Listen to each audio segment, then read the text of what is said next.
I wanted to ask you what was the key that you worked with to unlocking your character? Silence. I've never. It's very rare that you get to play a character that that communicates through more body language than dialogue, and it's very difficult for me because I talk a lot, as everyone here will let you know. Yeah, that's true. So I think, the fear was within the lack of feedback from the Coens.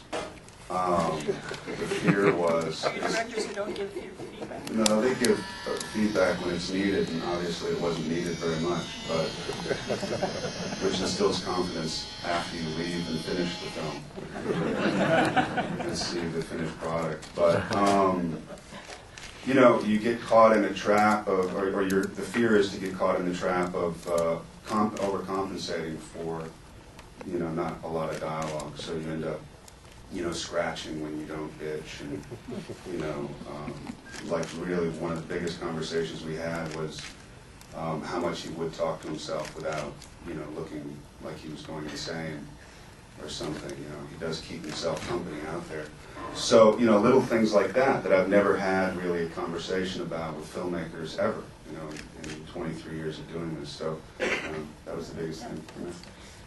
Also, you make a very good point, because silence is as much a character in this film as anything else. So dangerous, one of these things where you want an actor who needs to be in the character even when you're off screen, and therefore you're a...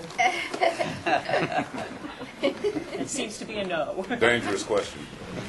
No, yes, I was the character even if I didn't want to, because when I woke up and I took a shower and I looked myself in the mirror, I have the same haircut. And no matter how much grease I put on it, it's still the same. And I said, well, and then when you go to buy milk, people get quite frightened. And then I have Josh here, which I was talking often to him, and a lot of times I feel like I want to kill him, for sure. Javier, at one point, I've told this story before, but Javier got his hair cut, and then we went to the Cowgirl Cafe, which is kind of a lesbian bar in Santa Fe, and he was sitting there, and he was kind of depressed, and I said, it's all good, it's the Coens, and a lot of respect, and love their movies. He looked at me and he goes, I'm not going to be late for 3 months. Thanks, Josh. Yes. This traditional Western anymore. As filmmakers, the Western's so resonant. Where do y'all see the Western now? Well, I have a hard time figuring out what the term Western means. I think it means big hats and horses and dust, and have something to do with the 19th century. There have been a lot of bad Westerns, so-called Westerns made. I think they use the term genre quite a lot. But we still have a chance to make a good movie tomorrow. It's really hard for me to speak to the idea of there being a genre called Western that can get old and die. I really like making movies that are set in my home, and I'm interested in the history of my home, and I like horses. I got a lot of big hats. What do you guys think? Yeah, well, I agree. It's hard to know exactly what a traditional Western means when you use that term. We didn't particularly look at this movie as a Western in quotation marks. I guess, I don't know. I'm sort of like, I'm also sort of the opinion that when you think about Westerns in quotation marks, it means a movie where people aren't driving cars.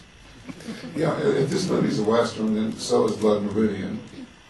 And if Three Burials is then I suppose Three Burials is also. And I guess Child of God is a horror, But my dad would have been good, don't you think? Kelly, how hard it was to master the accent, obviously, and how long that sort of A great question for Kelly about mastering the accent, and how'd you do it? I'm from Glasgow, Texas.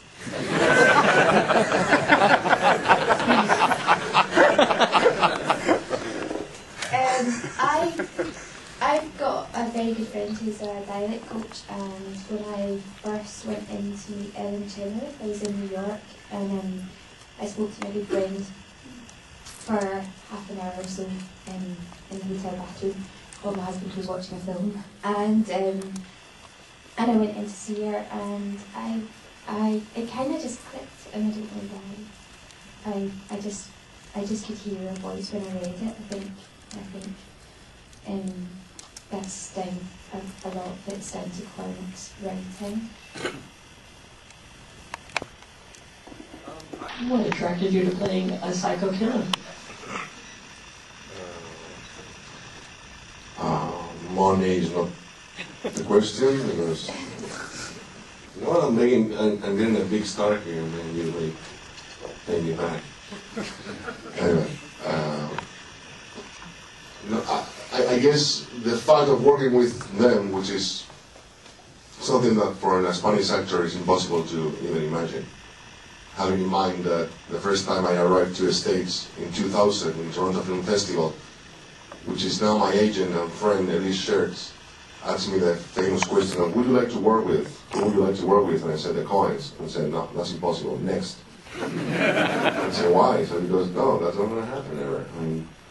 So when that possibility took place, I was truly, honored by the fact that it could be possible. But I had some problems with the character because, as I say, in Europe we don't have problems having sex in movies, but we really give a second thought as long as we get it done. So I flew in, I talked to the brothers, and they convinced me, right? It took like 1 second for me to say yes. So, and from there, I don't know, I thought it was just fun to be there and kill people. Go back to the motel and sleep.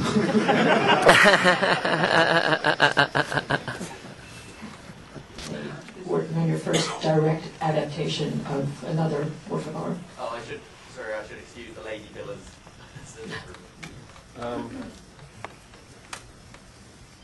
Well, we've written adaptations of other novels before, both for other people and for ourselves. One in particular we wanted to make was an adaptation of a novel by James Dickey that we tried to make about 7 years ago. Would very much have liked it, but we couldn't get financing for it. It's not something we haven't been interested in doing. It's that this was the first opportunity we got with something we were very interested in that actually came to fruition. And that is largely, or really entirely, because of Scott Rudin, the producer who brought us the Cormac McCarthy novel, Whispers and Galleys, and asked us to read it. And we did, and thought it would be something. So he was the matchmaker. He came to you and suggested this for you. Yeah, exactly.